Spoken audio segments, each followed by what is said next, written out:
So let's talk about fire behavior. How a fire reacts to fuel, weather, and topography. We've already talked about fuels, right? We talked about fuel moisture, fuel density, and fuel types. Let's talk about weather and topography now. So for fire weather, or any kind of weather for a person working outdoors, I need to know what the forecast today is going to be.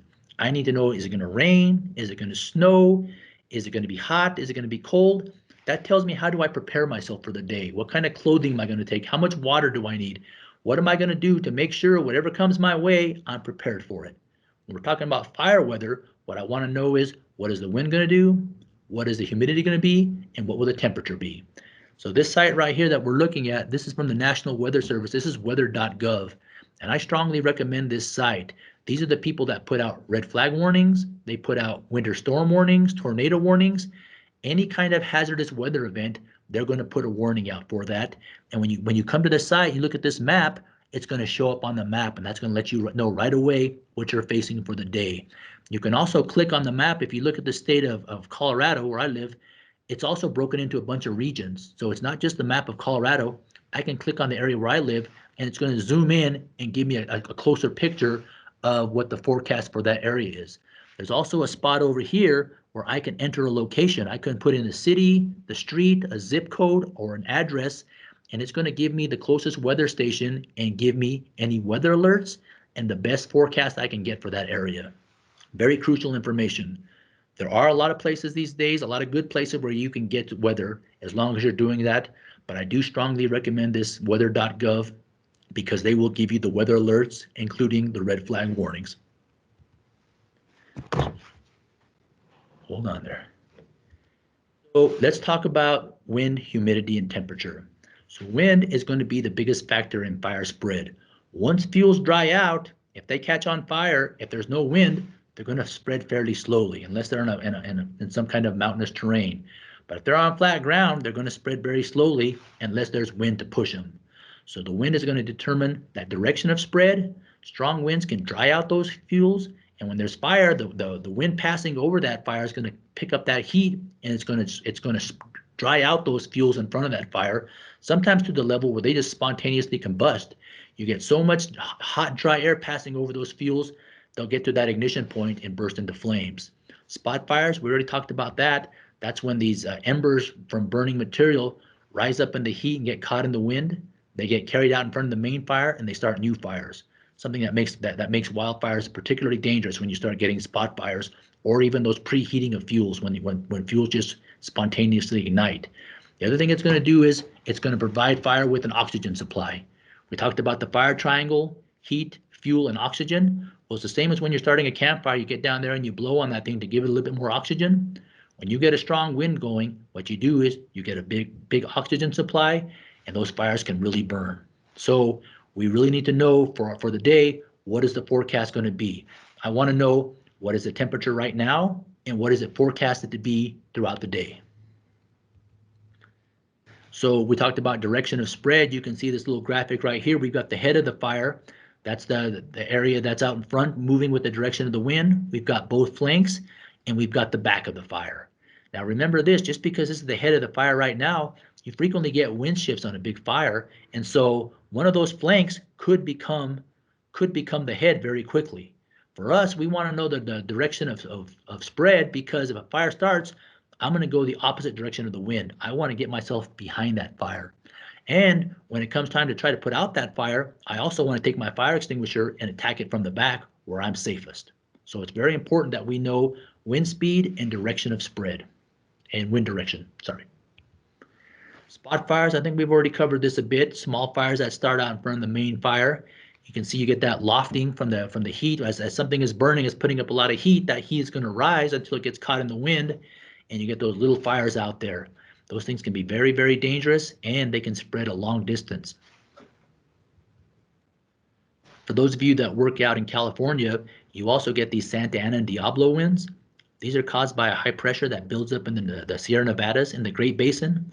The Great Basin is like a big bowl, and that bowl will fill up with that hot, dry air until you get a high pressure system that just pushes it over the mountains. It's moving towards that low pressure that exists out on the coast, and it's going to force it right over those mountains, kind of right through all those little mountain passes right there, until that wind gets really moving very quickly, it's very hot, and it's very dry. And if a fire starts in front of that thing, there's a lot of hot, dry wind to push that thing. These things are usually forecasted. There's a good forecast when these things are going to exist, and it's important that we're paying attention to that because these can be extremely dangerous situations. So this graphic here, you can see what's going on here. You can see that wind coming over this area in the Nevadas. As it gets down to that Central Valley, it's picking up all that hot, dry air. As it's going down the mountains, what it's doing is accelerating. By the time it gets to the coast, this stuff can be moving very fast, it can be very hot, very dry, and can be deadly in a lot of situations. It's very important that we're keeping our ears open for the forecast for these kind of things. So we talked about wind. Let's talk about relative humidity. So relative humidity is a measure of moisture in the air. When the air is saturated, that's 100%. If it was completely dry, that'd be 0%. Usually it's somewhere in between. So as air heats, it expands. As it expands, it gets lighter and it rises. When it cools, it gets denser, it gets heavier, and it sinks. So this graph right here, that's the same quantity of air. It's as it warms, you can see it expanding. If I don't get a good amount of rain, the amount of moisture has stayed the same. But you can see over there on the far left, that's in the morning. The air is cool, it's dense, and the relative humidity is 50%. About midday, it's gotten warmer, the air is heated up, it's expanded. Now that relative humidity is only 25%. In the afternoon, about 2 or 3 o'clock, which is generally the most dangerous time of day for wildfires, just because of this, that air has heated up, it's expanded quite a bit, and the relative humidity has dropped quite a bit. So now things have gotten a lot drier out there. All those 1 hour fuels are going to start to dry out. And if there's an ignition source, that stuff is going to be ready to burn. So this is what happens on a general summer day out there is it gets hotter and drier as the day goes on. That's why I was saying earlier, a lot of times we can go in the morning while the relative humidity is up. We can go into a site and we can work. But before the afternoon rolls around and that relative humidity drops, we want to get out of there and go to some place with a lower fire danger. So air temperature, really the hotter it is, the lower the ignition potential will be for most fuels. As it gets really hot, all it takes is a spark to start some of this stuff on fire. Also, as it gets really hot, that's going to affect that relative humidity, which is going to affect fuel moisture. All this stuff is related. The other thing is when it gets really hot out there, that is really hard on a person. It's hard on your body, it's hard on your mind. It's really hard to make those really good decisions that we need to be safe. When it's really hot out there, it's really important that we're hydrating, that we're taking extra breaks, that we're really being our brother's keeper and looking after one another, because not only is the fire danger high, but the heat itself can be very dangerous. So topography, everybody knows that heat rises. Well, that rising heat, one thing that it does is it's going to preheat some of those fuels out in front of the fire. The more slope you get, the more preheating you're going to get. So you can see here it says rate of spread doubles with every 10-degree increase of slope. That's because if it's a flat ground, that heat's going to want to rise straight up unless the wind is pushing it. Even still, it's going to want to try to rise as directly as possible. But when you get on a slope like that, that wind and that rising heat is going to hit all those fuels out in front of the fire. Like I said earlier, sometimes those things will just burst into flames. They'll get so hot that they just spontaneously combust. It's also going to cause spot fires to occur, and it's going to make it difficult for us to get out of a situation like that. Where do I go in a situation like this? Do I try to outrun it going uphill? If it's moving that fast, I probably don't have a chance. Am I going to try and work my way around the fire? That wind might shift. Anything could happen there. When we're working in this kind of really heavy topography and a really mountainous area, when we start to see those very high and extreme fire danger level days, then we really need to think about, is there someplace safer that I can work? Remember, we talked about these conditions usually exist for a couple of weeks. Let me avoid these kind of areas for a couple of weeks, and I'll come back. Let me get the work done here early in the year, in February, in March, or later in the year, in October or November. But let me stay out of these areas in July and August and September, because that's when the risk is highest. Another thing that goes along with topography would be chimney effects. Those narrow spaces that channel hot airs, narrow valleys, narrow canyons, they act just like a chimney. They draw in air from the bottom, they channel all that hot air, and in these situations, wildfires can really get moving. Again, can I identify these situations? Can I identify these areas and avoid them when those fire danger levels are very high and extreme? For those couple of weeks out of the year, let me work someplace else when I can see these kind of areas and I know are very dangerous. So we've been talking about fire behavior. We talked about weather, fuel, and topography. If you look at this picture here, I can figure out the topography pretty easy. And the fuels, if I walk out there, I can figure out what's the fuel moisture. I can already see the density. I can see that it's a fine fuel. It's a 1 hour fuel. I can also see from here that there's still a little bit green in there. It's drying out pretty quickly, but in a couple of weeks, this thing's probably going to be completely brown and even more dangerous. If I've got to go work on that tree that's circled up there, then I need to know a little bit more about the fuels, get out there and see what the fuel moisture is, and I need to know what is the weather going to do, right? I need to know how hot, how dry, how windy. Maybe I go up there and work in the morning on some of these areas, and then I get out of there in the afternoon when I know that fire danger level is going to shoot up. So let's do a little review on fire behavior. Fire behavior is how a fire responds to the daily news, how a fire responds to fuels, weather, and topography, how a fire behaves at school. I'm going to say B, how a fire responds to fuels, weather, and topography. So the fuels, we have to go to a job site and look at those. We have to identify them and figure out what kind of fuels do we have. Same thing with topography. The weather, I need to get that forecast. I can go to weather.gov or any other place that's going to give me a good forecast. I need to know what are the conditions right now when I'm starting and what are they forecast to be, right? I don't want to just look right now. I want to know what kind of things are coming my way. That's part of that awareness I was talking about of what's going on around me, communicating that with all the people on my crew and making sure we're all being safe. So whether that affects fire behavior, we talked about sunshine, wind, and humidity, or temperature, clouds, cloud cover and humidity, or wind, humidity, and temperature. I'm saying wind, humidity, and temperature. If I know those three things out there, if I know what the fuels are looking like, if I know what the terrain is looking like, that's going to go a long ways to me being safe out there, to having that awareness that I need to make good decisions. Remember that wind is the biggest factor in fire spread. The stronger the wind, the higher the potential for a fire to really grow. So let's talk about topographies like steep slopes and narrow valleys that can have that chimney effect, increase fire behavior, decrease fire behavior, or don't affect fire behavior. These things very much increase fire behavior. I said for every 10 degrees of slope that you add, fire can double in speed. That means if a fire is moving 5 miles per hour on flat ground and hits a 10-degree slope, it can jump up to 10 miles per hour that quickly, right? And 10 degrees is not a whole lot of slope. In those narrow valleys, you can really get fires moving quickly because they're drawing air in at the bottom to feed that fire, and they're moving all that heat, they're condensing all that heat down. When we're working these kind of areas, if we need to work in these kind of areas, let's try to do it at the times of year when we know that the fire danger level is going to be lower. Increases fire behavior, yes, that's the answer. So let's talk about our fire setup. This is how we prepare our job site, and we've got to do a fire setup, which would be a fire briefing and a fire tool setup anytime that local fire danger level is high or greater. That local fire danger is going to be that Smokey the Bear sign, it's going to be that state website, or that WFAS.net site where I'm going to figure out the local fire danger today is between low and extreme. For you people in California, it'd be R1 through R5 and R5 plus. Or there might be a state declared fire season. For people in California, for people in Oregon, the state says we are now in fire season, and during that fire season, we've got to do this setup on a daily basis.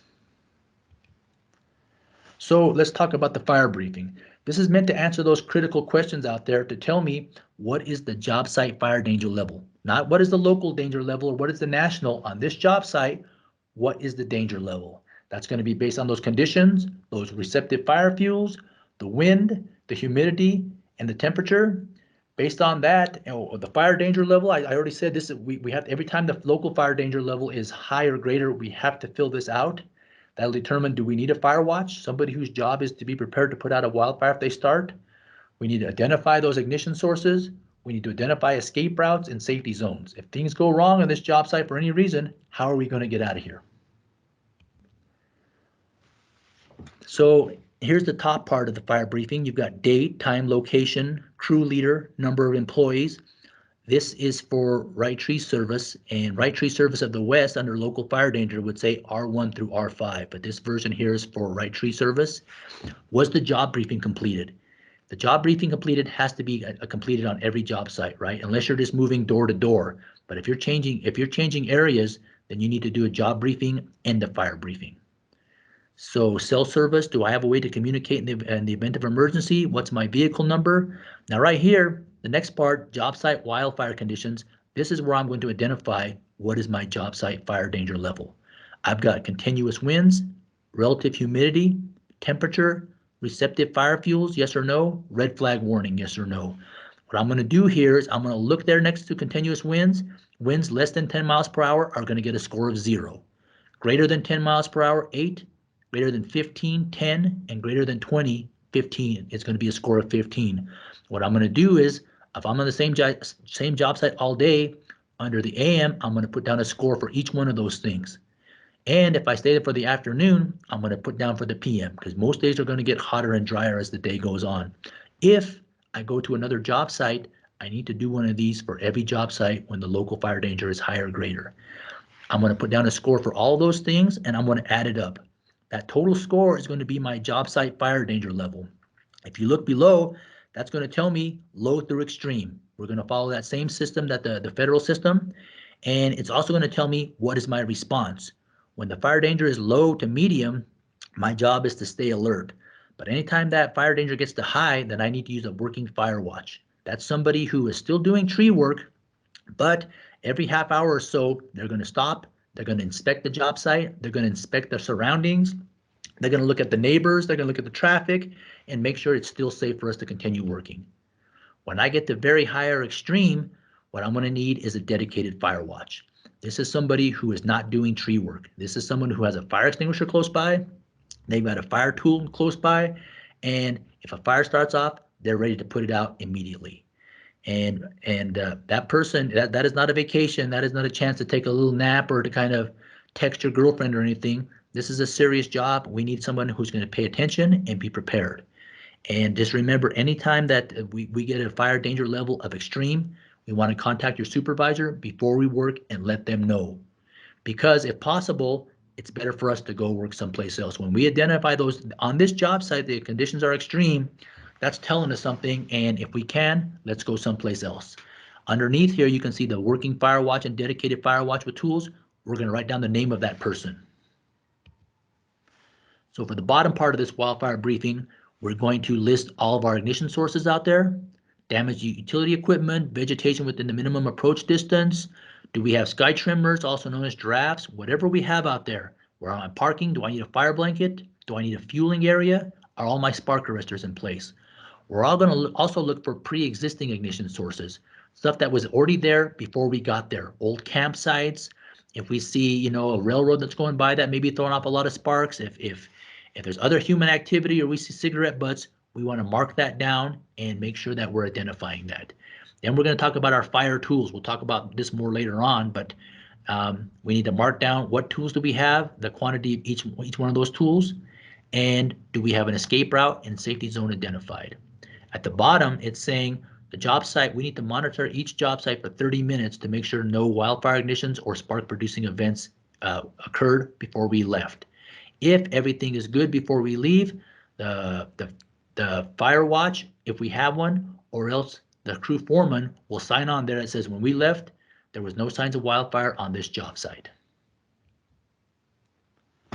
So let's talk about escape routes. An escape route is a route to a safety zone, and it's the same mentality as when you're felling a tree. You must identify that escape route before you start to cut that tree. You don't put in your face cut and then figure out what are my escape routes going to be. And if I can't clear out an escape route that is free of tripping hazards and will get me to that safety zone quickly and easily, then I need to figure out another way to do things. If I cannot, anytime the local fire danger level is high or later, if I cannot identify a good escape route, you need to call your supervisor.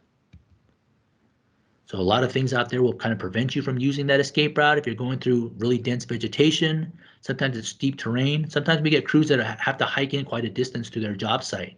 In that situation, just getting out of there could be a real hazard if a fire were to start.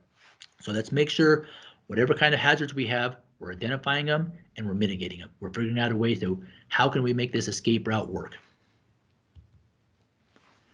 An escape route is going to lead me to a safety zone. The best kind of safety zones are going to be to get in our vehicle and travel away from where we were working, maybe to the parking lot at Home Depot or Walmart or something like that, where we know we are safe from the hazard of fire. If not, what I want to look for is an area with light vegetation that is not going to burn easily or hot, or an area that's already burned, like that photo on the right. Once it's burned like that, to that level, I know I'm going to be safe there because all those light fuels have already burned out of there. And remember, when I'm looking at a safety zone, I need an area big enough that's going to, for all me and my people, and make sure that it's not going to fill up with smoke. One of the biggest hazards of wildfires is not necessarily the flame itself. That can be a danger, but the smoke and the heat that come off those fires, especially that smoke can travel a long distance. If I've got a really small safety zone and it's surrounded by a lot of vegetation, that area might just completely fill up with smoke and asphyxiate me and my crew. So I need a big enough area where I can be safe. Got a little graphic right here. You can see where we showed up to come do some work here. Let's say we're working in this area. There's quite a bit of tree work to be done. The work's going to take place for about a month. You can see where we park up there on the hill and we're walking down over here. As we're starting up, we're at the top of that hill over there. And when we're close to the crown of the hill, our escape route is going to be back up to the top. That clear area over there, when we started off this project, we got some rain, the temperatures were low, there wasn't really any wind, the relative humidity was up, and it didn't seem very likely a fire was going to burn. Or if it did burn, it wasn't going to burn that hot.